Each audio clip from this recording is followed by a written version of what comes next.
Welcome, everyone. I'm Tish Calamer, Director of Community Engagement here at the Gale Borden Public Library, and I'm joined by Sarah Vetter of the Community Engagement Team, also of the Gale Borden Public Library. We're very honored today to bring you, in honor of Veterans Day and our Veterans Voices program, this panel discussion featuring 5 local veterans. So if you would mind introducing yourselves, we'll start all the way at the far end. Hi, my name is Rolando Zavala. I was in the Army for about 7 years.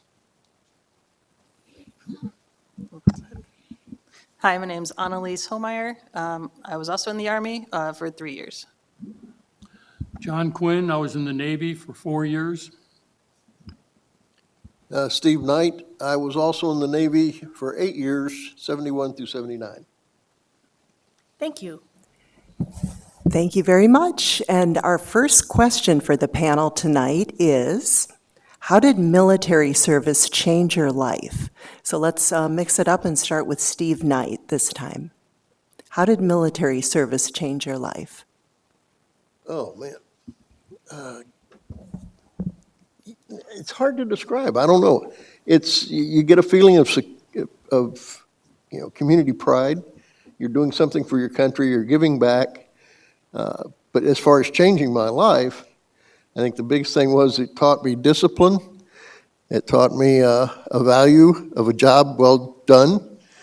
And it taught me a skill, a lifelong skill that I used for my entire career. Thanks, Steve. John, how about It taught you? me confidence. It gave me a lot of confidence in my decision-making abilities and my ability to deal with people. I think it did me an awful lot of good for my life after the Navy. So I was proud to do it. One thing that really changed, I guess, when I joined was like culture. I grew up suburban, white, middle class, Illinois, and went to basic training in Missouri and was stationed in North Carolina. So there was a huge culture shock there. And it really made me appreciate just how similar we all are, even though we're all very different. So that really gave me empathy and, just compassion and open-mindedness toward other people and other cultures. For me, I would say it gave me a lot of structure in my life, right? Something to strive for. I loved the experience of going out and helping others that were in dire need of help and working, as she mentioned, with different individuals from different backgrounds, different cultures. So appreciation for their upbringing, their ideas, their ambitions, and teamwork. Thank you.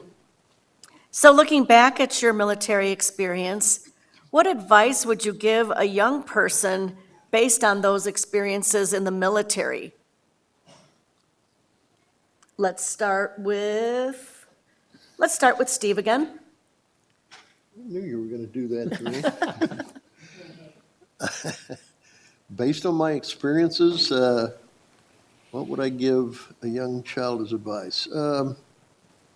Think about it seriously, about what you want to do with your life.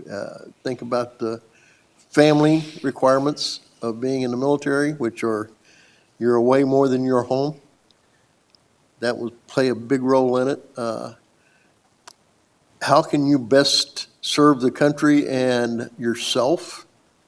Because it's not all about serving your country, it's also about serving yourself and others.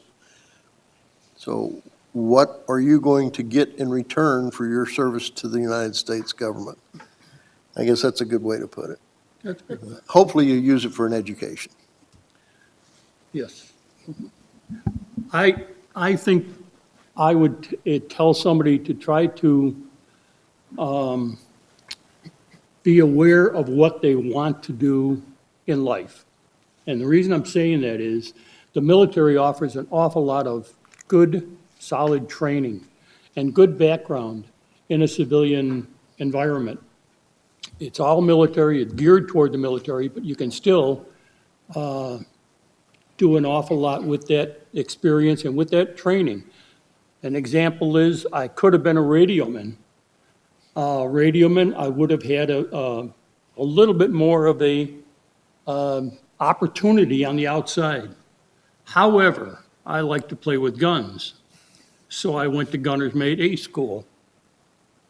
I have yet to see someone with a 5-inch mount in their backyard needing repair. So I never used the training that I got outside the military. That's what I would tell them.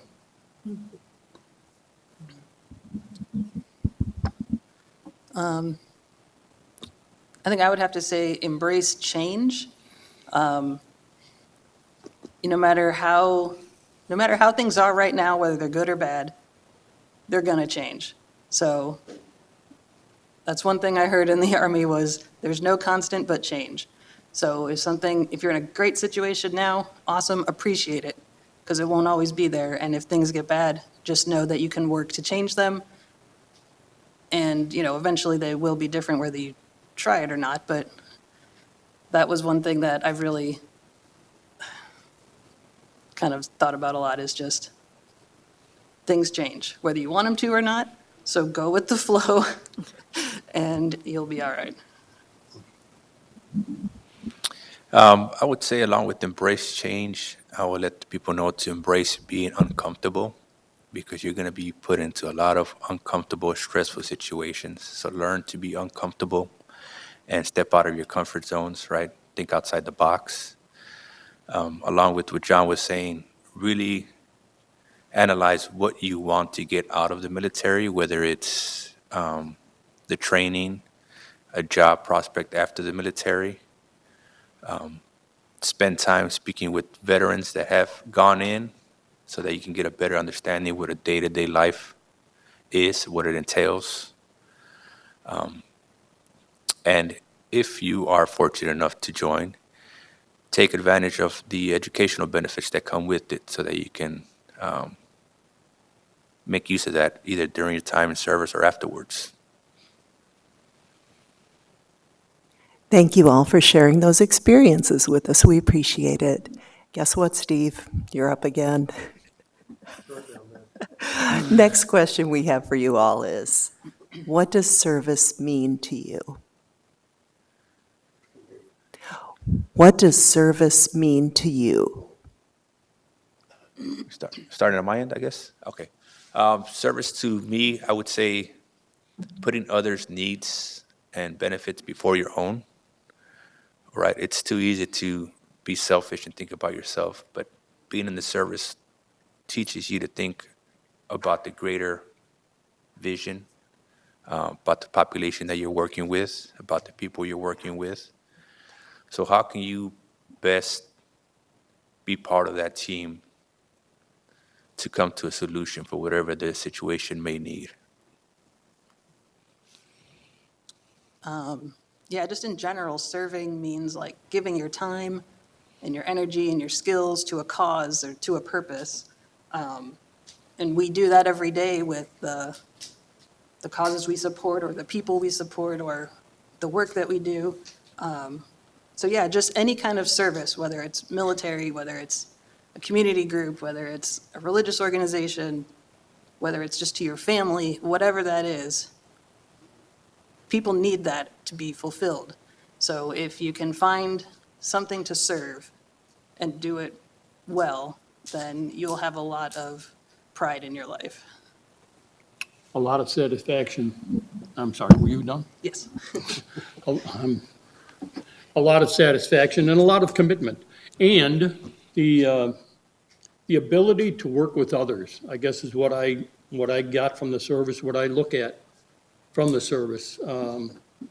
Whether you agree with them or not, there are certain times when you are committed to doing what somebody else says.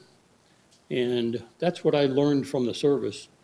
But the commitment is what I would say is the reason for the service, in my respect, in my regard. My turn? I'm done. Go My ahead. turn? You Good. can have it. My reason was pretty easy, actually. The United States government made it so simple for me by drafting me number 66 in the lottery. So I was going to the Army, whether I wanted to or not, and I didn't want to. So I decided to join the Navy and uphold a family tradition. Serve my country at the same time and do it proudly.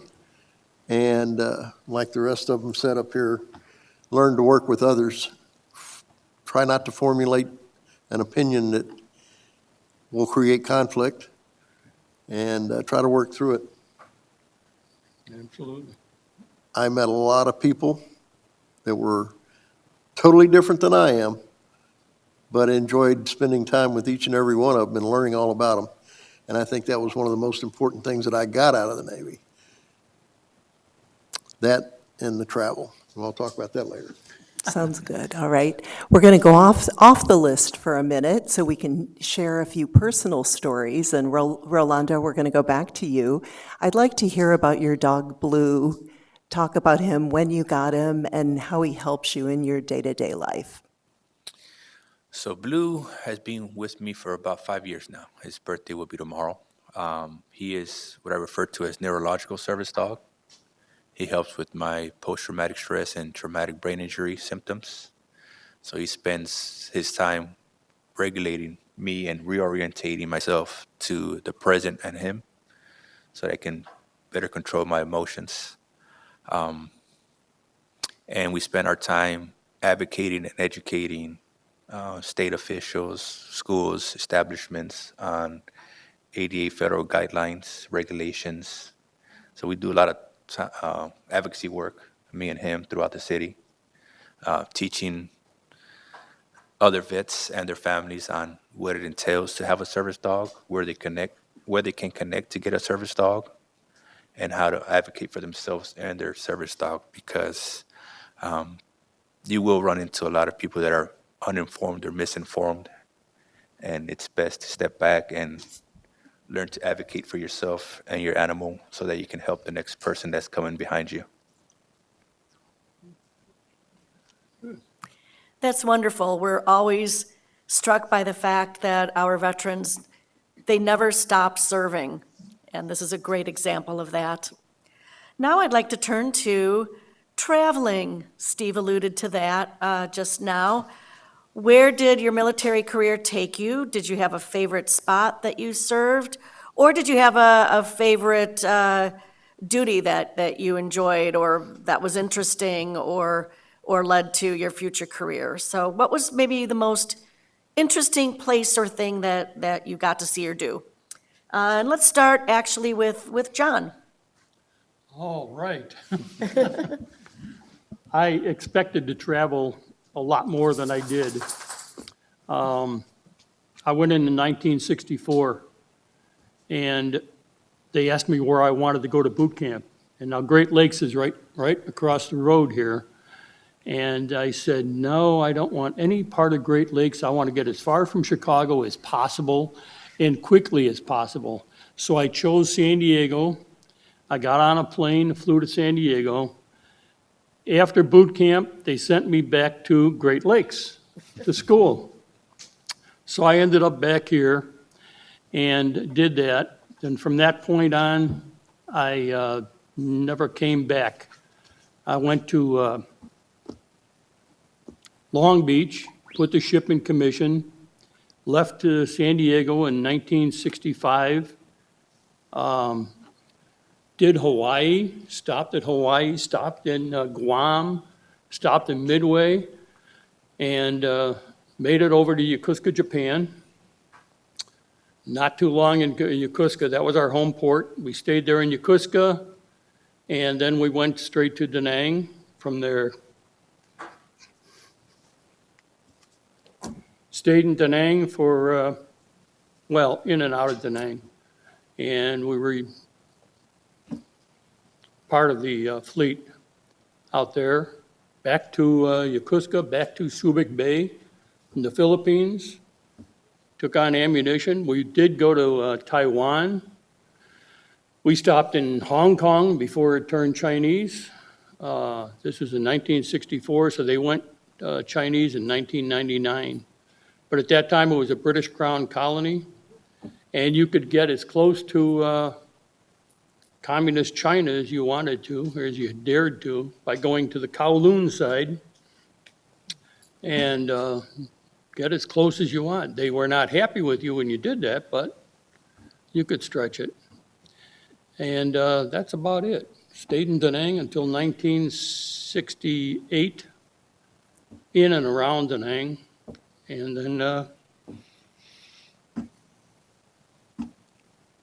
back to San Diego. That was it. Got out at San Diego. That sounds like a lot. Anneliese, how about you? I did not get to travel very much. I did basic training at Fort Leonard Wood, Missouri, which was my first time out of Illinois for anything longer than a vacation. So, like I said before, culture shock. But then I went to Virginia for job training, and then I got stationed at Fort Bragg in North Carolina. And then I just stayed there the whole time. So I did not get to go anywhere. I wanted to go to Germany or Korea, but I guess they needed me where I was. Rolando, how about you? So, much like John, I was ready to get out of Chicago, right? Explore somewhere else. So, shipped out to Oklahoma for both my basic and my AIT. I was a cannon crew member, so make big guns go boom. From there, ended up in Texas for my first duty station, followed by my first trip out to Iraq, which I enjoyed, meeting the population, visiting the towns, doing humanitarian aid type work with the communities, providing health care, access to roads, educational stuff for the kids. Came back, ended up in Fort Campbell, Kentucky, and then from there shipped out to Afghanistan for another year. Same experience. It was a little bit more intense, but still loved the interaction with the communities and the villagers. Very humbling population in both countries. Came back and then was retired after that. And last but not least, Steve. Oh, boy, here we go. Well, I started out in San Diego as well, right behind John, by about 10 years. And in 71, went through boot camp, 12 weeks of that. Waited for orders, never got them. Wound up going to Class A school in San Diego for another 12 weeks. Graduated from that. Waited for my orders, didn't get them for another 2 weeks after that, and I was going to the Philippines. Naval Communications Station in the Philippines. It took me almost 4 days to get there, thanks to the military's travel routines, but waiting on MAC flights and civilian flights and landing in airports that I didn't know had airports, places I didn't know I had airports. And then after 15 months in the Philippines, running communications for the 7th Air Force and the 7th Fleet during the Vietnam conflict, they told me it was time to get out of there. They sent me to Naval Beach Group in San Diego, Coronado Island, the Silver Strand, where I spent 2 years working with the Navy Special Forces teams in a Beachmaster unit there. All we did there was training in Westpac cruises, stationed aboard LSTs and LSDs, temporarily assigned duties, a lot of training, SEER school training, that was fun, not. SEER, yes, I remember. Yeah, and after that, we spent a little time in the Tonkin Gulf, made all kinds of port calls in Hong Kong, Singapore, Taiwan, Guam, Okinawa, Tokyo, Hokkaido. Where else did we hit? Oh, geez, all over the place down there. Another little island in southern Luzon island chain. And then I got my orders that I was either going home or I could take a $10,000 check and re-enlist for another 4 years. So the captain, full board captain at the Navy, was quite convincing. Gave me my choice of duty stations anywhere in the world and a $10,000 tax-free check. And I told him I wanted to go to Corpus Christi. So he sent me to Corpus Christi, Texas, a Naval Air Station there where we set up communications, taught pilots how to fly planes. What else did we do? Oh, took care of crashed planes, communications, emergency alert communications, and weather communications, all kinds of stuff there. And when my time was up there after 2 years, I'm off to catch a real ship this time, which was supposedly supposed to be home ported in Honolulu, Hawaii, Pearl Harbor. But once I got there, I found out she wasn't in Pearl Harbor, she was in the West Pacific. They didn't know where at the time because she was between ports. It was an auxiliary oiler, which stays at sea more than it stays in port. So I traveled all over the Orient Pacific looking for my ship. Finally caught her after 4 weeks of flying all over the place over there, and then waiting 4 days in the Philippines for her to get in there, back where I started. Picked up the ship, we went all over the world. We went from the Arctic Circle to the Antarctic Circle. We crossed the equator 4 times, 5 times, six times. What else did we do? Geez. Went to Australia, New Zealand, back over to Africa, all the way up to the Sea of Okhotsk. Spent about 3 or 4 weeks traveling around in the sea, supporting a battle group up there that was carrying on an operation for freedom of the seas. And in case you don't know where that's at, if you go all the way north of Japan, up around Russia, that's a little sea up there that's inside the Arctic Circle. And then we left there and went back down to South Africa for 12 days for R&R. After freezing ourselves to death in the Arctic, 24 hours later, we were in 110-degree temperature. So, yeah, it was a fun time. After that, we decommissioned the ship after we got her back into the States. I spent my last year in Alameda redesigning it, resetting up the communication station with all new equipment, all state-of-the-art modern stuff, which was, I think, probably the most fun on the job I ever had while I was in the Navy, because we had equipment that we had never seen before. Nobody had. It was very cool stuff. The first inkjet printer, we got it. It was kind of cool, too. But after that, I was discharged, went back home to NAS Dallas, got my discharge papers, and called it quits. Thank you. I would now like to ask a question about friendship. What kind of friends did you meet when you were in the service? Do you still remain in contact with any of them?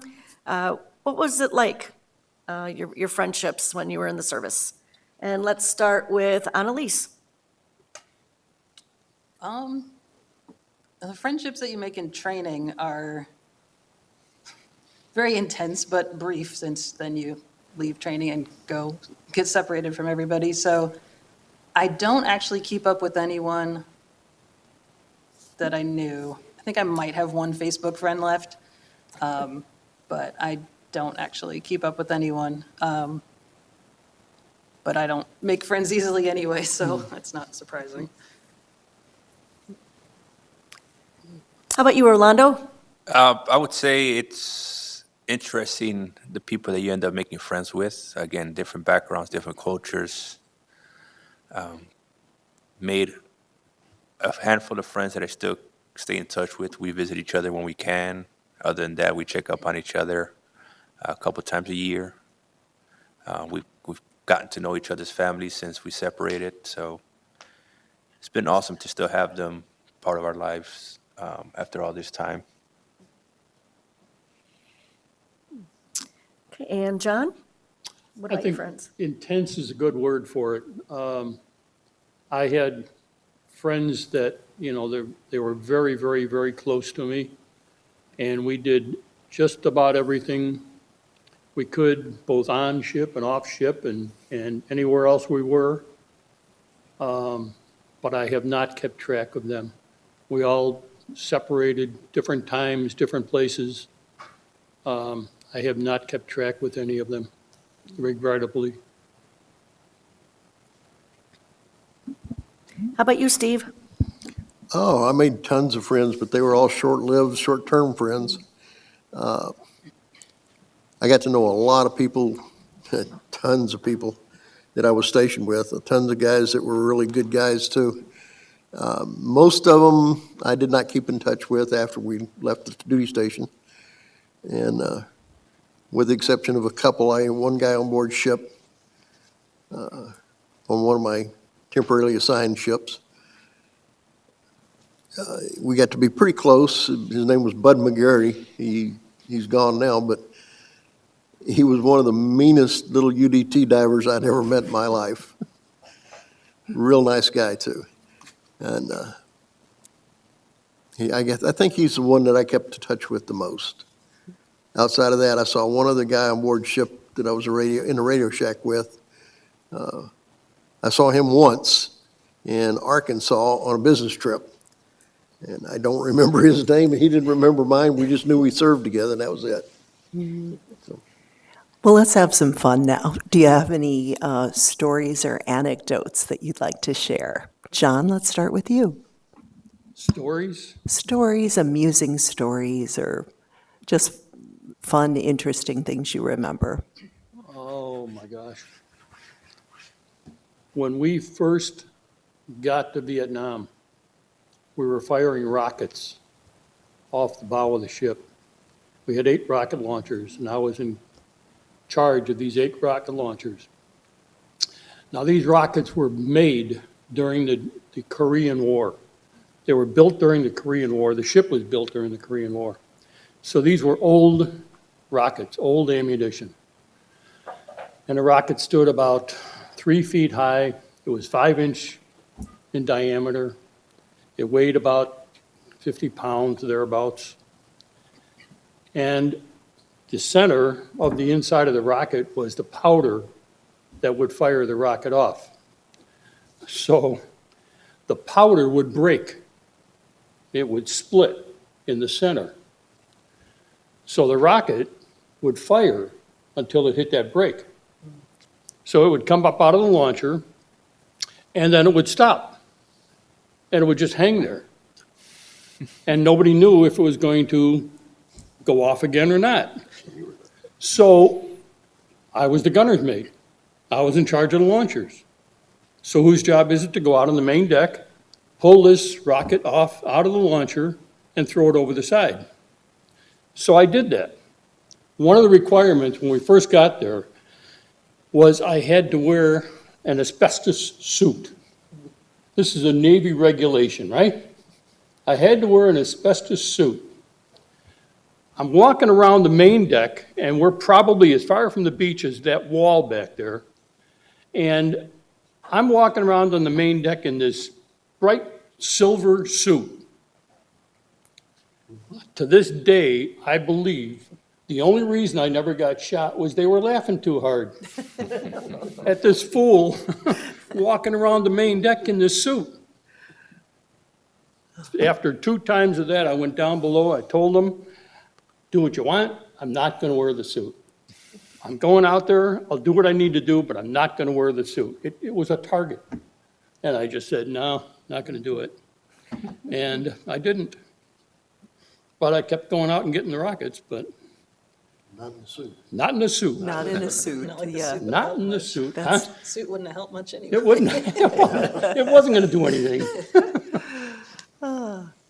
Anneliese, how about you? I don't have a ton of fun stories since I didn't really go anywhere. But when I was in training at Fort Lee, Virginia, I had 4 roommates, and they were all from Samoa. And that year, we got a blizzard, like the worst blizzard they'd seen in years. Like, you don't get a ton of snow in Virginia.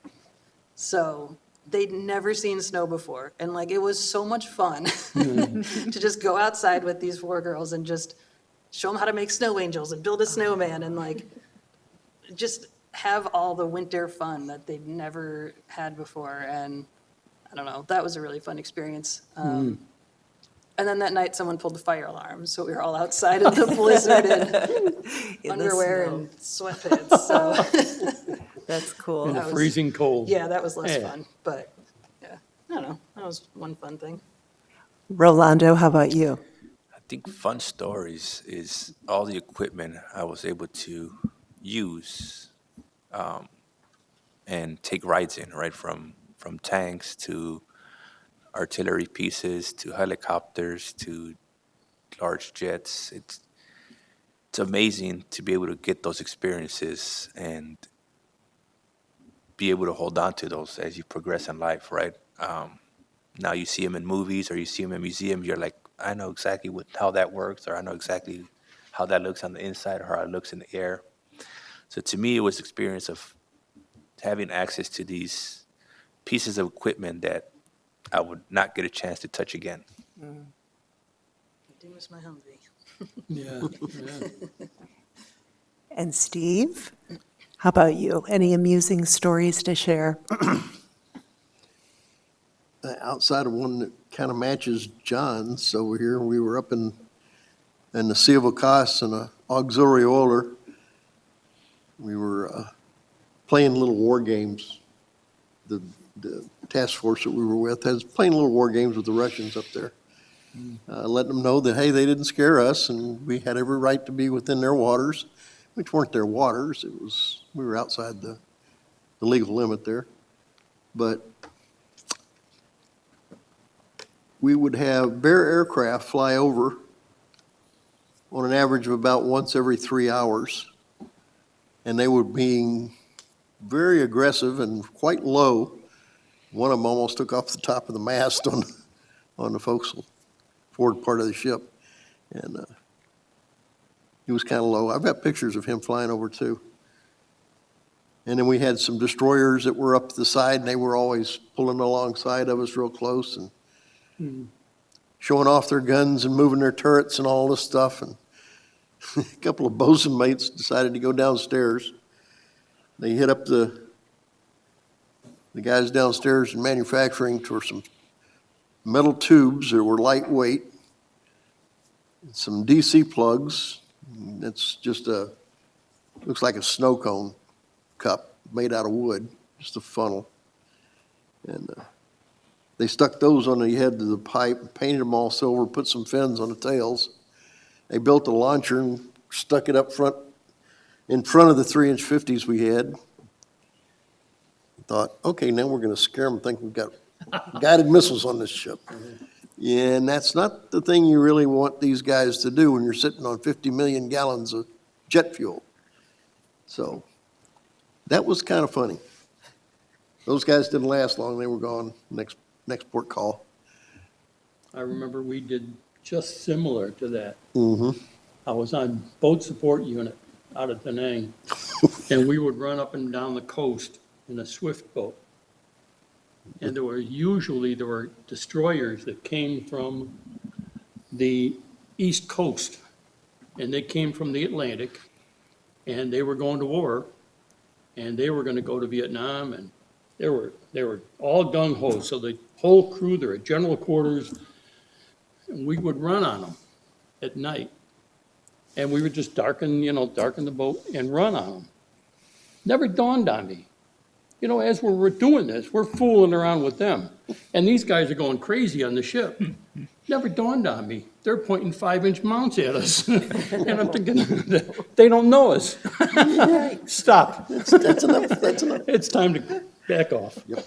That's enough. Let's not play that game anymore. Yeah, All fun and games till somebody gets all blown fun and up. games until somebody gets blown up. That's right. Well, our last question to wrap things up. Is there anything that you would like our audience to know about you or your time in the service that we didn't cover? So if there's something you'd like to say that we just didn't get to, here's your chance, and we'll just go with the first person that has something to say. I guess I'll say something. As I mentioned, just I continue to do advocacy for service dogs and their handlers. I work with vets in the Hines VA as a social worker. So I work with their homeless population at this point, helping house their on-house veterans. So just continuing to do my part in helping serve the veterans and their families, because a lot of them are not aware of all the services that are out there for not only them, but for their families, educational, health-wise, community resources that it can make use for many reasons, right? So, yeah. Well, Rolando, I think you're doing a great job. I've Appreciate had a you. hernia repaired, I've had a knee replaced. I go up to Newton, to the VA hospital in Great Lakes frequently, and I think they're doing a great job. And thank the citizens for paying for it. I don't really have anything. Fair enough. Maybe after somebody else says something? Steve, anything, or? Yeah, I'd just say take John? advantage of it if you can. I mean, if the need is there, you want to join the military, fine, do it. Just make sure you get as much out of it as you put into it, as I was saying earlier. It's a good education, it's free in a lot of cases, and if it's not free, it doesn't cost you very much at all. So by all means, take advantage of it. Yep, that's right. Anything else? That should do it No. for me. Okay. That's all I got. Thank you so much to our panelists, Steve Knight, John Quinn, Anneliese Hohmeier, Rolando Zavala, and special guest appearance by Blue Zavala. Ah, yes, Lou. We hope that you take this week to honor the servicemen and women who served our country and continue to serve in our communities. Thank you very much.